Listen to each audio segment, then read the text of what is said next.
Annyeonghaseyo. Hello everyone. I'm Maggie and welcome to Crafting Korea. FlossTube number 2. It's been a while. It's been 2 weeks. I decided that we could do FlossTube every 2 weeks since I only have a couple projects right now and I do not stitch all the time, so you can see some progress.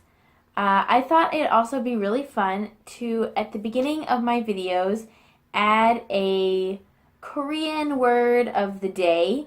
I am studying Korean to learn Korean while I'm here, and so I thought I'd share some fun, interesting words with you guys you might enjoy.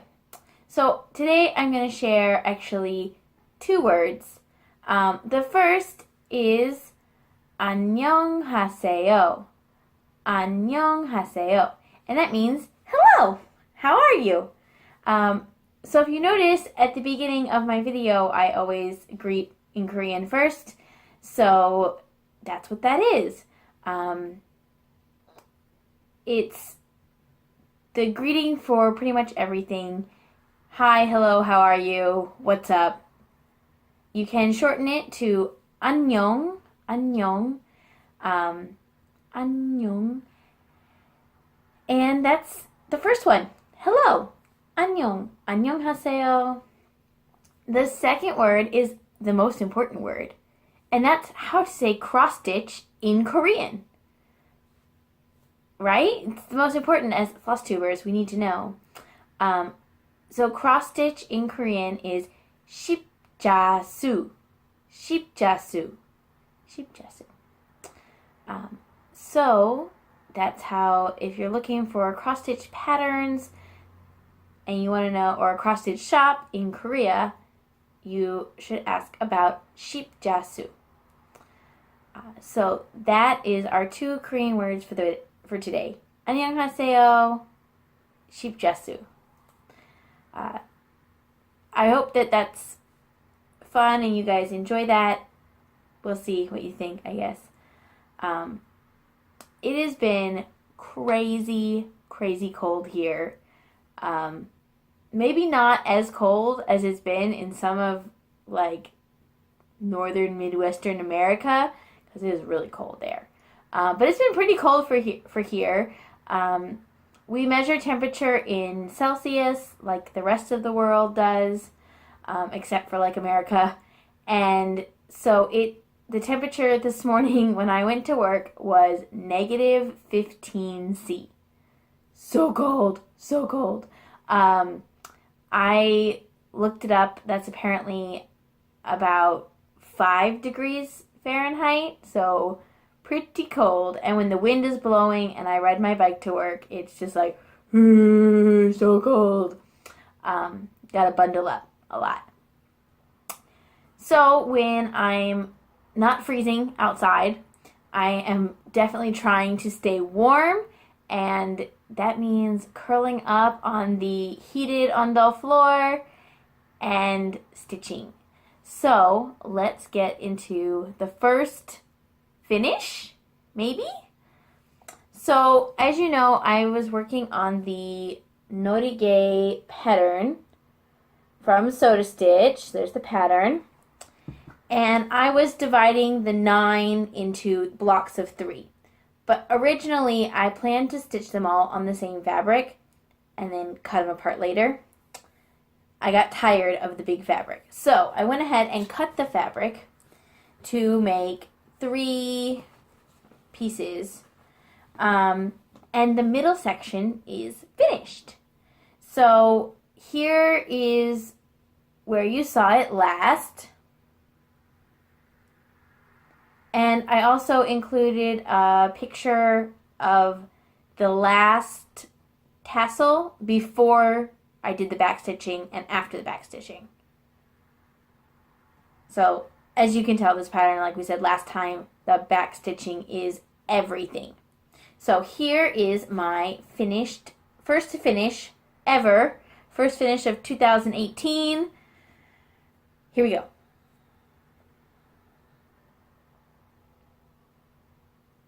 So there it is, first to finish. I hope it's not too blurry. Okay, so I was feeling really pumped after like a finish. I know it's not a lot, but it feels really accomplishment, especially because I cut it apart, so I can call it a finish now. So I went ahead and started the second piece, and since I started it, there's no before picture, so here's the second piece, again starting in the middle. I'm really loving this green one. I think it's super fun. Oh, and there's my needle minder that I made with a Summersby apple cider bottle cap. So that's my first finish ever, and my current whip for the Notige, is that's where I'm going on that one.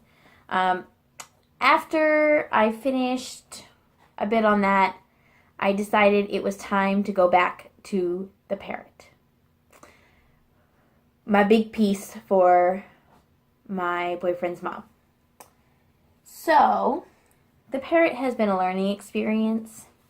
I stitch in hand, so my fabric is very wrinkled. Sorry. But here's where it was before. I believe last time you saw it, I had finished the first 4 pages. So officially, I have finished the 5th page. But as you know, some of the pages are very small, so it's easy to finish. And I started working on the 6th page, which is the first page that is almost completely stitching. So that's be the first, like, there's just like a little corner that's not. So here is where we are now.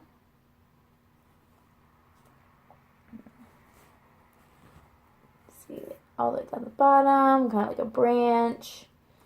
This is the Parrot's tail, the back. So, and my needle minder is my Korean beer Cass bottle cap that I made. So, like I said, this Parrot has been a learning experience. And actually, the last month has been a learning experience. So I thought I would go ahead and tell you guys what I've learned, what techniques I'm using since I'm new. First thing I learned was probably the most important one, and that was the loop start. I'm knitting. I'm cross-stitching 2/1 on 14 count Aida. So the loop start means there's no threads to hold on to, just quickly shoop, and you're off for that color. Both the Notige pattern and the Parrot both have a lot of color changes, so that's been really great. The second thing I learned, I like the number 2 today.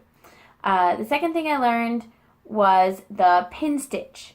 So on the Parrot, there are a bunch of like isolated stitches, especially up here, all these just stitches that are just like hanging out by themselves with no friends.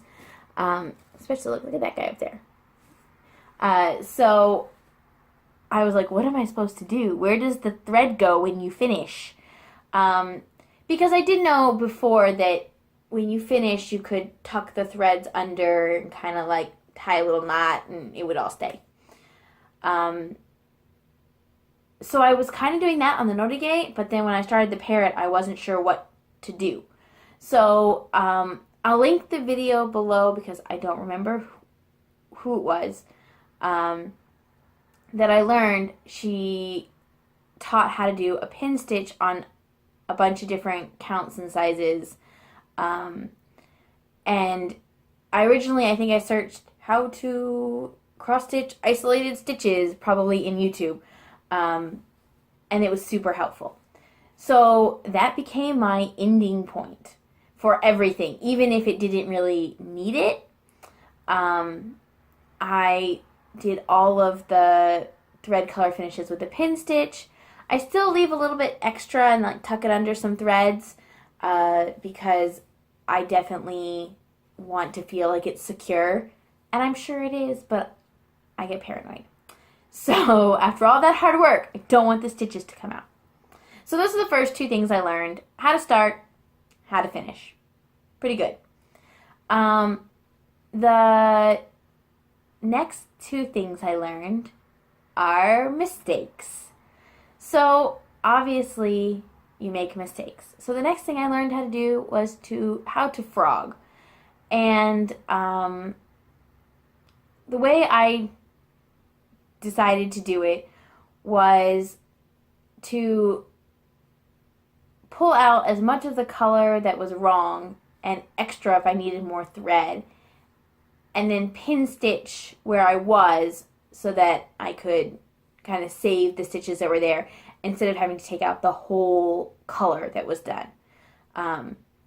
I try to get as much of one color done across even 2 pages if I need to when I'm doing my stitching. So that was fun, putting things in the wrong place and then frogging and then putting them back. It was not so bad. It's not fun. Frogging is not fun. Stitching is fun. Frogging, not fun.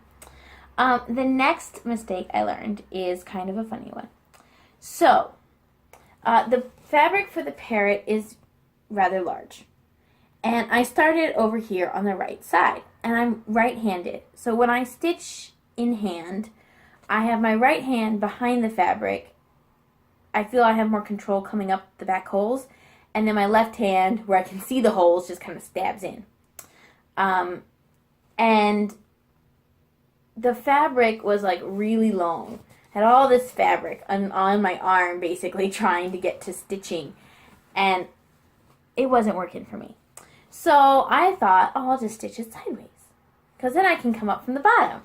So I did that for the entire first 5 pages. 4 pages. The 5th page, I started kind of moving more towards the center line. So I started to stitch vertically. And I'm sure you can guess what my beginner newbie mistake was. My stitches don't all go the same direction now. So I will put a picture here, zoomed in, of the stitches. You can see where they meet and they go the wrong direction. I decided not to frog that. It was actually a whole page completed. It's my first project, and while it's a gift, I'm sure she'll love it because I made it, even if it's not perfect. And it's handmade, so it doesn't have to be perfect. So I'm being really careful now. Every time I have to think if I'm stitching this way or if I'm stitching this way, do all my stitches go the same direction? So I make mistakes. I learn. Be careful. I love to know too that other people and other floss tubers make mistakes, and that makes me feel normal and like a learner. Like even the great people who've been stitching for 30 years, 40 years, however long they've been stitching, they make mistakes too. So that kind of leads me into shoutouts. Okay, I'll do shoutouts first, and then I'll do my plans. Okay, so who have I been watching on FlossTube? Of course, I watch my Stitchin' Misfits every time. I love my girls. Hi, Annie. Hi, Hanan. Gotta love them. Another one, I really love to watch Michelle Bindi Stitchy. I feel like her video is really comfortable to me. She's just chit-chatting and talking about whatever she finds interesting. I love she's got different segments kind of now in her videos where she does her best new thing of today, and then she does her sprinkles and her giveaways and all sorts of stuff. So I really enjoyed those. I'm watching Ginger Gerald. I like his projects are very unique, and I really like that. And who else? Oh, I'm watching Stitching with the Dachshund. She is very productive, and her stitching buddy is so cute. So that's always a good one to watch. She has a bunch of other hobbies that she does, and I love to see what she's working on outside of stitching too. I think that's great. And who else? Well, I gotta watch Pam and Steph. Can't not watch them. That has been really fun. Pam kind of reminds me of like my aunt or my mom, and I love that relationship that they have on camera, so that's awesome. I'm also watching the Real Housewives of Cross Stitch. I think that's right. Also love that they're just into doing everything and crafting, and the finishes are beautiful. Even if they're not something I would want in my house, I still think they're gorgeous, and I can see how they fit in her house. So watching them. I've watched a couple smaller people's. I watched Handmade recently, and one more. I'll link everybody below that I've been watching, because I've been watching all the FlossTube. So watching all the FlossTube, you want to do and stitch all the things, but I have to control. I have 2 projects already, but as soon as the Norige is finished, I want to start my next one. So I'm starting my plans. What am I going to do? I want to try stitching on something that's not Aida. So I definitely want even weave, probably not linen. So where was I?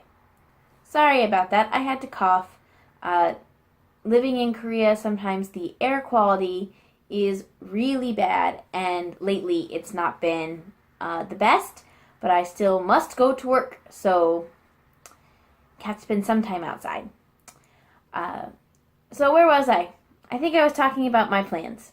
So I want to stitch something on a fabric that's not Aida. Definitely probably even weave. A higher count, like 28, since I'm already on 14. And that way it would be similar size if I stitched over 2, but then of course a lot smaller. I could do stitching over 1, and that would be fun to try too. My next project I've already kind of picked. My boyfriend really loves the planets that Ginger Gerald stitched. So I've decided I'm going to stitch the planets, all 9 planets, plus she has a pattern for the sun and the moon. So I will do all of those. And I want to do them on black, of course, because they're in space. But I kind of like the sparkle. So I'm want to do something like opalescent black, which I've discovered is kind of hard to find. So I have plenty of time to search/order what I want before I start that project. But I'm really excited that I've already picked my next project, and I know kind of what I'm going with it. It's exciting. Yay! I haven't quite planned the whole thing, and I think before I buy any materials, I will take all the patterns and like print them out and arrange them on the floor to see how I kind of want to stitch them. If I want to do individual frames or like more than one-on-one, I'm not sure yet.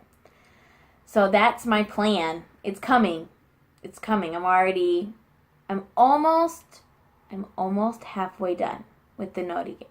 I'm getting close. I mean, definitely a third done, over a third done. So let's say we're at like 38%, 40%, maybe 40% completed. So yes, so close, and yet so far. But my next plan is already picked. And that's pretty much all I've done and all I've been up to. So thanks for sticking around. Thanks for making your FlossTube videos so I can watch them. I love everyone that subscribed. I am trying to be better at posting on Instagram. You can follow me at SukishoLove on Instagram, or I'm here on YouTube at Crafting Korea. I don't know what my next video will be, but definitely stay tuned for another FlossTube in 2 weeks. I'll see you guys then. Bye!